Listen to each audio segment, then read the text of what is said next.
Story 1. I took a DNA test to prove my mom wrong and accidentally destroyed my family's biggest secret. I've always had a strange hobby. Not sports, not music, not even binge-watching shows like a normal person. No, what I enjoy more than anything else in life is proving my mother wrong. It's not even out of spite. It's just that she has this confidence, the kind that makes you question reality itself. She'll say something with such certainty that you almost believe it, until you actually stop and think about it. One of her longest-running claims? That her great-grandmother was 100% Native American. She has told this story for years, at family dinners, during holidays, randomly when it somehow became relevant or not. And recently, I learned something interesting. Apparently, this exact claim is incredibly common, especially among Southern families, almost like a cultural myth passed down through generations, and more often than not, it's simply not true. That was all the motivation I needed. So, I ordered one of those at-home DNA kits. You know the kind. Spit in a tube, mail it off, and a few weeks later, you get a colorful breakdown of your ancestry, like some kind of genetic horoscope. I wasn't expecting anything groundbreaking. Maybe I'd get confirmation that my mum's story wasn't true. Maybe I'd discover some small percentage of something unexpected. But overall, I thought I knew exactly who I was. I mean, how could I not? I'm Polish, or at least I thought I was. My last name? Unpronounceable unless you grew up in Eastern Europe. My great-grandparents? Polish-speaking immigrants. My paternal grandfather? He literally spoke Polish as a child. Being Polish wasn't just a detail, it was part of my identity, something woven into the fabric of my family history. So when the results came in earlier than expected, over a week early, actually, I was excited, maybe even a little too excited. I opened them immediately. The first thing I saw? 0% Native American. I smirked, of course. I could already imagine the conversation I'd have with my mom. But then, my eyes drifted, and that's when everything stopped. 0% Eastern European. At first, I didn't understand what I was looking at. It didn't make sense. There had to be some kind of mistake. I refreshed the page, checked again. Same result. No Eastern European, not even a trace. My brain immediately went into denial mode. The test must be wrong. It arrived too early. Maybe the lab rushed it. Maybe something got mixed up. Maybe, just maybe, this wasn't even my DNA. So I started digging. I went into the DNA relative matches section, looking for anything that could confirm whether this was actually my sample. And then I found it. An extended cousin, same last name as my mom's maiden name, living in the exact state she grew up in. That's when the reality hit. This wasn't a lab error. This was my DNA. And suddenly, the situation became very simple. Too simple. There were only two possible explanations. Either my dad isn't my biological father, or my grandfather wasn't my dad's biological father. I sat there, staring at the screen, trying to process it. I look like my dad, not vaguely, not coincidentally, clearly. Same features, same expressions, the kind of resemblance that makes strangers say, "Wow, you two are definitely related." So that option didn't sit right. But the second one, that one started to make more sense. My dad never really looked like his father, not in any obvious way. In fact, my grandfather and many of his siblings had this very distinctive nose. It was hard to ignore. My sister and I used to joke about how lucky we were not to inherit it. At the time, it felt like harmless family humor. Now, it felt like a clue we had completely missed. And then there was their marriage. My paternal grandparents didn't have a happy one, not even close. It was messy, bitter, the kind of relationship that ends not just in divorce, but in silence and resentment that lingers for decades. So yes, an affair? It wasn't just possible, it was believable. I needed answers, and there was only one person who might have them, my grandmother. She's 87 now, sharp in some ways, foggy in others. I called her. At first, I had to explain what a DNA test even was. That alone took longer than expected. But eventually, we got there. I explained my results, carefully, slowly, trying not to sound like I was accusing her of anything, even though deep down I already suspected the truth. She denied it, immediately, not even a pause. Instead, she launched into this long explanation about migrating European tribes, how people moved, mixed, and how DNA can be unpredictable. It was confusing, and honestly, it didn't make much sense. But I let her talk, until I realized something. She wasn't addressing the real issue.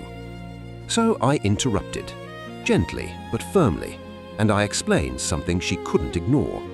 That I could test other relatives, that I could reach out to people from the Polish side of the family, that I could confirm definitively whether or not I was biologically related to them. That's when everything changed.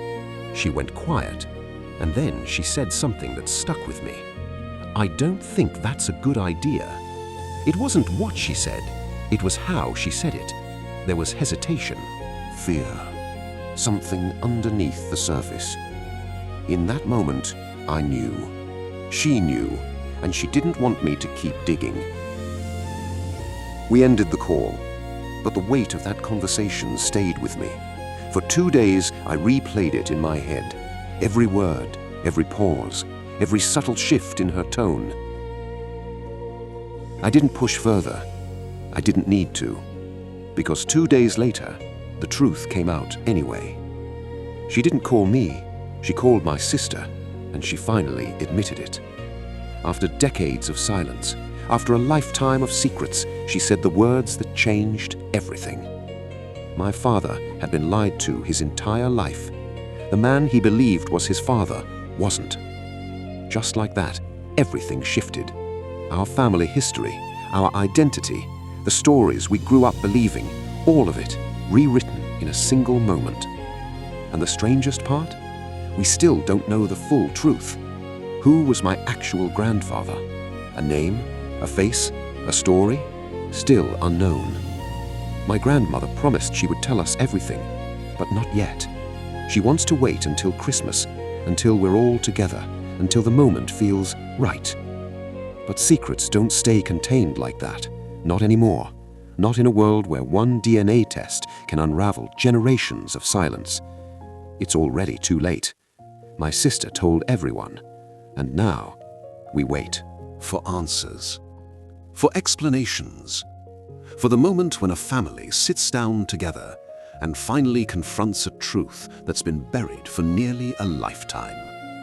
All because I wanted to prove my mom wrong.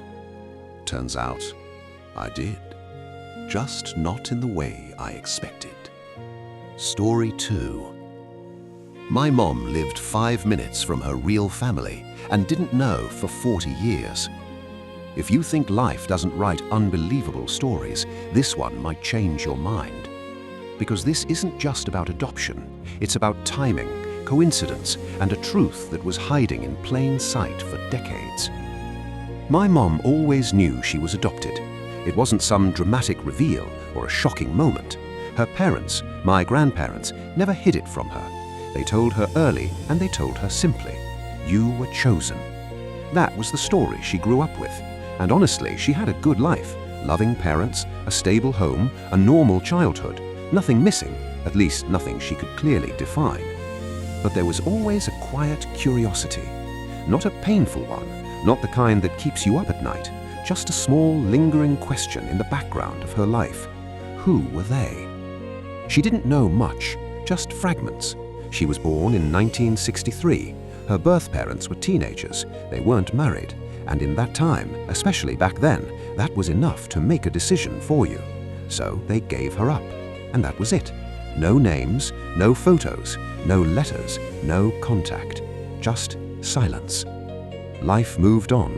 My mom went to school, made friends, fell in love, got married, had me, built a whole life out of what she had. And if you had met her back then, you wouldn't have thought anything was missing. But here's where the story starts to shift. Because sometimes life doesn't close a chapter, it just waits. About 3 years ago, everything changed. Out of nowhere, completely unexpected, my mom got a message.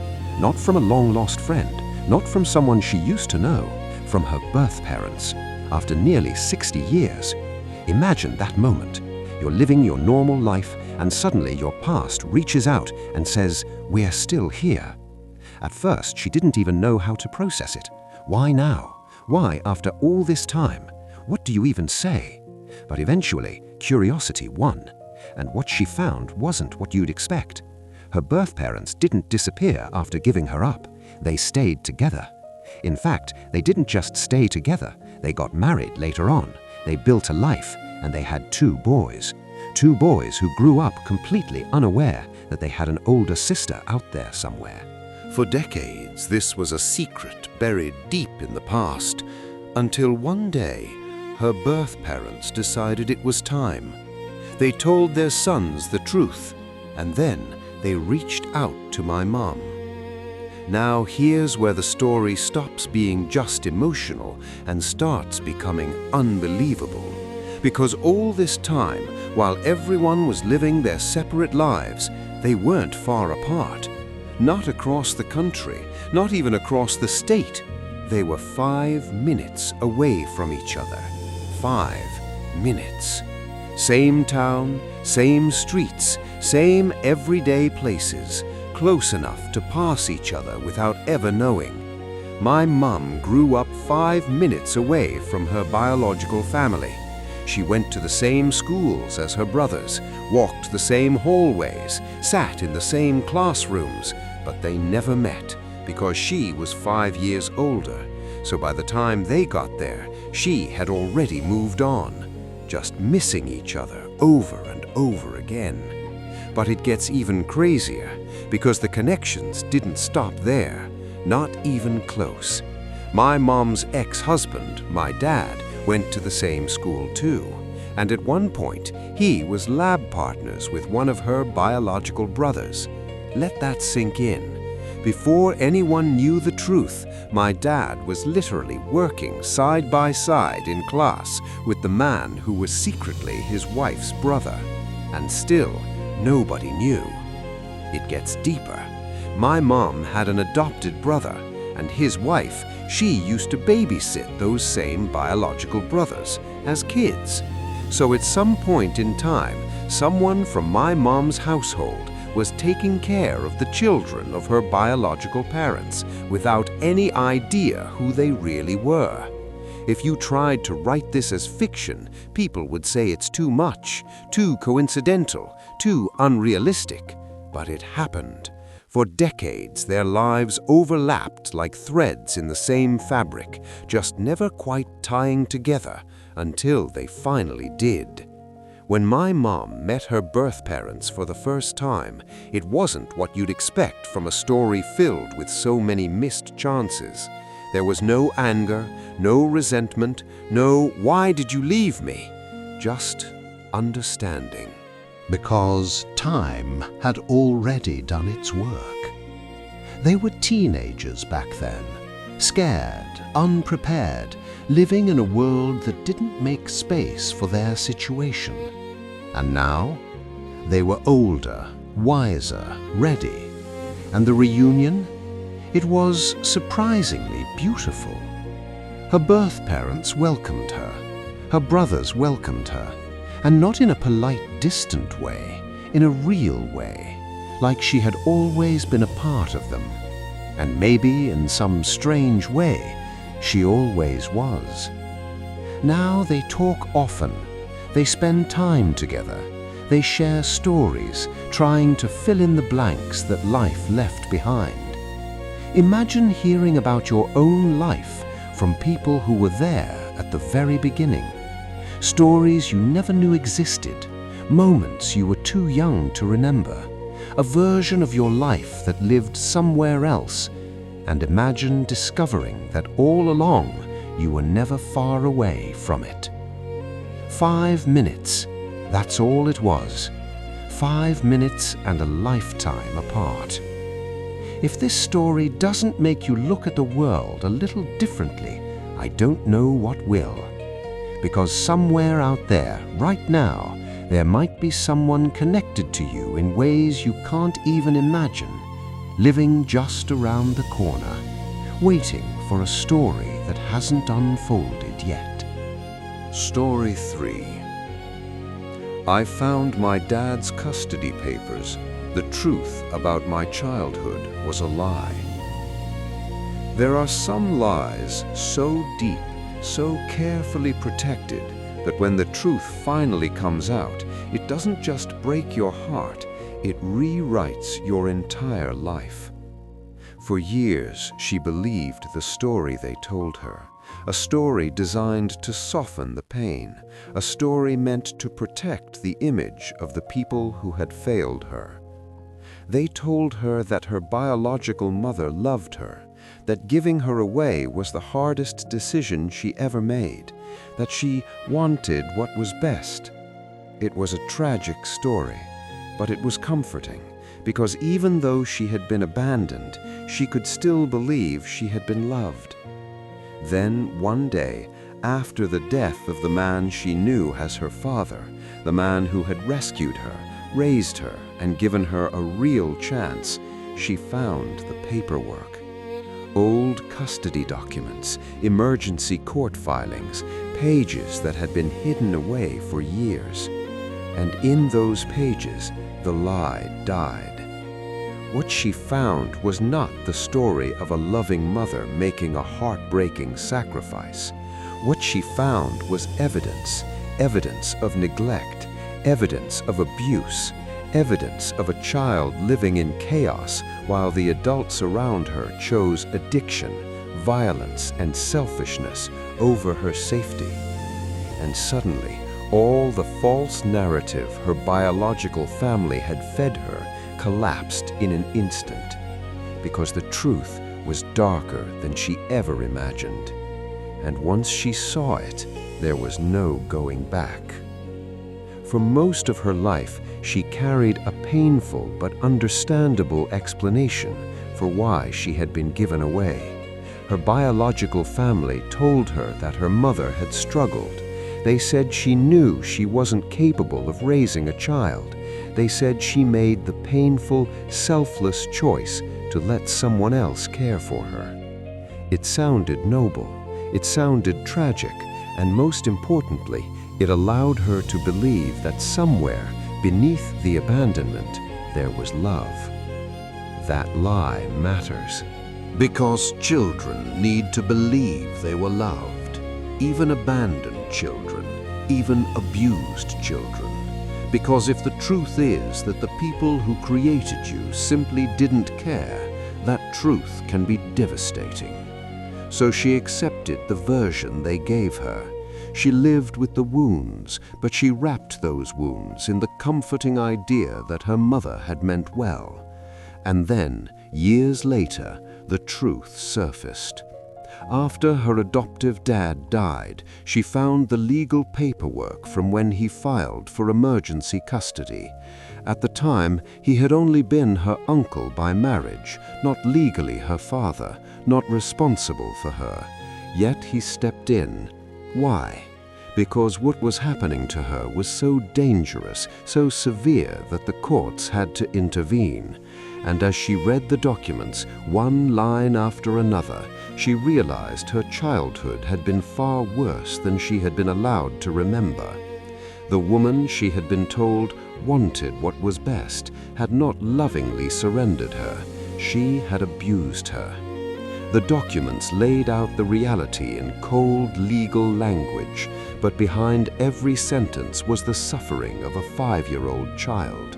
One report described her biological mother punching her in the mouth. Not discipline, not a mistake, violence. An adult striking a small child. Another described the mother using drugs right in front of her, disappearing into addiction while her child watched. Imagine being 5 years old and realizing the person who is supposed to protect you is no longer present, even when they are standing right in front of you. Then came the beatings, punishment so severe it left visible marks, not correction, not guidance, cruelty. And the horrors didn't stop there. She learned that strangers came into the house exchanging things with her mother in ways no child should ever witness. A child exposed to situations far beyond her understanding. A child forced to grow up too fast in an environment that offered no safety, no boundaries, no protection. Then came one of the most disturbing realizations, that she had been exposed to adult situations no child should ever be near. Moments that strip away innocence. Moments that no child has the language to even describe. And while the legal paperwork listed these incidents as evidence for emergency custody, for her, they were evidence of something much deeper. The truth that she had not been protected. The truth that she had been failed repeatedly. The truth that the adults in her life had chosen themselves over her. And the truth that the story of a mother who wanted better had been a lie. Finding out the truth didn't just reveal what happened, it changed the meaning of her entire childhood. Because trauma is one wound, but discovering that your trauma was covered with lies, that is another kind of pain entirely. The lies made her question everything. What else had been hidden? What else had been softened? Who knew? Who stayed silent? Every lie became its own betrayal. The family members who told her those stories may have believed they were protecting her, or maybe they were protecting themselves, because telling the truth would mean admitting that a child was suffering and no one stopped it soon enough. So instead, they softened the story. They reshaped it into something easier to live with. But the paperwork told a different story. She wasn't lovingly given away.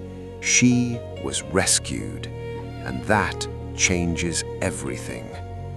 Because being given away suggests love mixed with pain. Being rescued means danger mixed with survival. And once she understood that, the emotional distance she already felt toward her biological family became permanent. There was no longer any illusion left to hold on to. Then, life gave her a perspective that made everything even clearer. She became a mother. And when she looked at her own children, two amazing kids she loved with everything in her, she could not comprehend how anyone could do what had been done to her. Because motherhood changes the lens. She knew what it felt like to protect, to sacrifice, to worry endlessly, to love so deeply that another person's pain feels like your own. And through that lens, her biological mother's actions became even more impossible to understand. How do you hurt a child you brought into this world? How do you ignore their fear?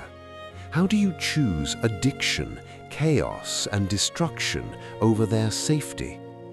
She could not understand it. And maybe she never will, because some actions exist beyond explanation. Motherhood made one truth undeniable. Her biological mother did not do the best she could. People often say that to soften reality, but some actions are not best efforts, they are failures. And acknowledging that truth is painful, but it is honest. Then, a few months ago, her biological mother died. And when the news came, she felt nothing. No grief, no tears, no emptiness. Just nothing. And for a moment, that absence of feeling felt confusing. because the world teaches us that when a parent dies, we are supposed to grieve, even if the relationship was broken, even if the parent caused harm. But grief comes from attachment, and attachment had been broken long ago. The truth is, she had already mourned the mother she never had. She had already grieved the love she never received. She had already let go of the idea of what that relationship could have been. So when death finally came, there was nothing left to mourn, because you cannot lose something you never truly had. And that absence of grief was not cruelty, it was closure. The death did not create a wound. The wound had existed since childhood. Her death simply confirmed what life had already shown her, that the relationship had ended long before the body did. And in all of this darkness, one truth stands strong. The man she called Dad, the one who stepped in, was her real parent, not because of blood, but because of action. He saw a child in danger and chose responsibility. He stepped into a situation he didn't create and decided to change it. He became safety. He became stability. He became what she needed. That is what makes a parent. Not DNA, not titles, but love, protection, and presence. And when he died, she didn't just lose the man who raised her, she discovered the full depth of what he had saved her from. And that realization made his love even more powerful, because now she knows he didn't simply take her in, he rescued her. He gave her a chance at a life she might never have had otherwise. Some people hear stories like this and ask questions. Why not forgive? Why not reconnect? Why not feel something? But those questions often come from people who have never had to survive what she survived. Forgiveness is personal, reconnection is optional, and grief is not something you owe to someone who caused your pain. The truth she found in those custody papers was devastating, but it also gave her something she had never fully had before: clarity. No more false stories, no more pretending, no more pressure to honor relationships that were built on harm. The lies ended on those pages, and with them ended any obligation to keep believing them. She owes herself the truth, she owes herself peace, and she owes her loyalty to the family she built, not the one that broke her. Because sometimes the most powerful step in healing is this: telling the truth and finally walking away from the lie.